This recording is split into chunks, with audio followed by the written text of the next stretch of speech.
Sir, आपली जी स्पर्धा होते मुरुड, अलिबाग आणि रोहा 3 तालुक्यांची वीर नामदार आमदार प्रीमियर लीग, त्या तिन्ही पर्वांमध्ये तुमचा परफॉर्मन्स चांगला राहिला आहे. तर त्या स्पर्धेबद्दल तुम्ही काय सांगाल?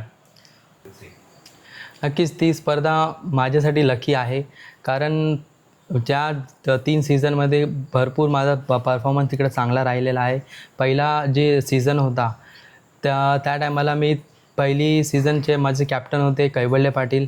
त्याच्यानंतर हुसेन टाकीने मला हे केलेला. नक्कीच. त्याच्यानंतर मी ॲज अ कॅप्टन म्हणून तिकडं होतो तिसरे पर्वामध्ये आणि तिन्ही पर्वामध्ये माझा जे परफॉर्मन्स होता खरंच चांगला होता.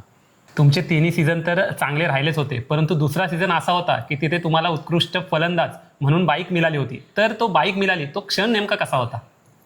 हो नक्कीच. कारण दुसऱ्या पर्वामध्ये मला बाईक भेटलीच होती. माझी जी टीम होती हुसेन टाकीची म्हणजेच आसिफबाची जंजिरा पॉईंट म्हणून टीम होती. त्यांनी मला 14,000 पॉईंटमध्ये विकत घेतलेला होता किंवा त्यांच्या टीममध्ये ॲड केला होता.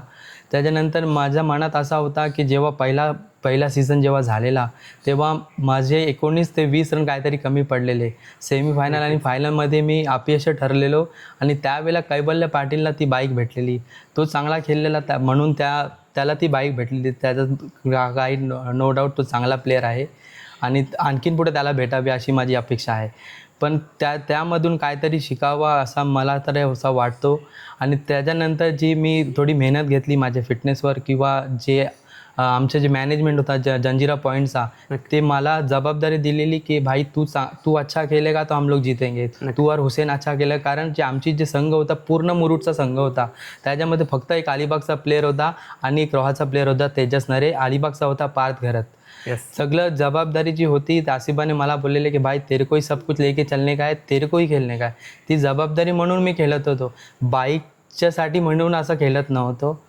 तर तो क्षण काय माझ्यासाठी इम्पॉर्टंट आहे. कारण त्या टायमाला रमजान होता आणि ते रमजानमध्ये मी रोजे पकडूनसुद्धा ती मॅच खेळलेलो आणि 3 मॅन ऑफ द मॅच मी घेतलेलो त्या टुर्नामेंटमध्ये. तेव्हा जे दुपारचा टाईम होता, रोजा होता आणि तो क्षण मला असा आहे की मी विसरू शकत नाही. नक्कीच. तुम्हाला जी ती बाईक मिळाली, ती मुरुड तालुक्यातील फक्त तिसरे प्लेयर तुम्ही आहात जे की बाईक मिळाली होती. परंतु त्या स्पर्धेची अजून एक आठवण आहे आणि मला प्रेक्षकांकडून खास त्या क्वेश्चनची डिमांड आहे की तुम्ही त्याला तो क्वेश्चन विचारा. तो क्वेश्चन असा आहे की तुम्ही तिसऱ्या सीझनमध्ये जेव्हा सेमीफायनलचा सामना खेळत होतात आणि तो सामना तुम्ही जिंकवलात, परंतु त्याच्यानंतर ते तुम्ही सेलिब्रेशन केलं होतं. के. राहुल ज्याप्रमाणे करतो त्याप्रमाणे ते सेलिब्रेशन केलं. त्या सेलिब्रेशन मागे नेमकी कहाणी काय आहे? हो नक्कीच. कारण तो सेलिब्रेशन जे होता तो मलाही सुद्धा कमेंट्स आलेले आणि लोकांनी मलाही विचारलेला की तो ग्राउंड तुझा नाही आहे, तू तो सेलिब्रेशन का करतो आहे. तर मी तुमच्या ह्या चॅनलच्या माध्यमातून किंवा क्रिकेट कट्टाचा मी थँक्स बोलेन की तुमच्या माध्यमातून मी सर्वांचा जे प्रश्न होते त्यांचं उत्तर मी देतो आहे.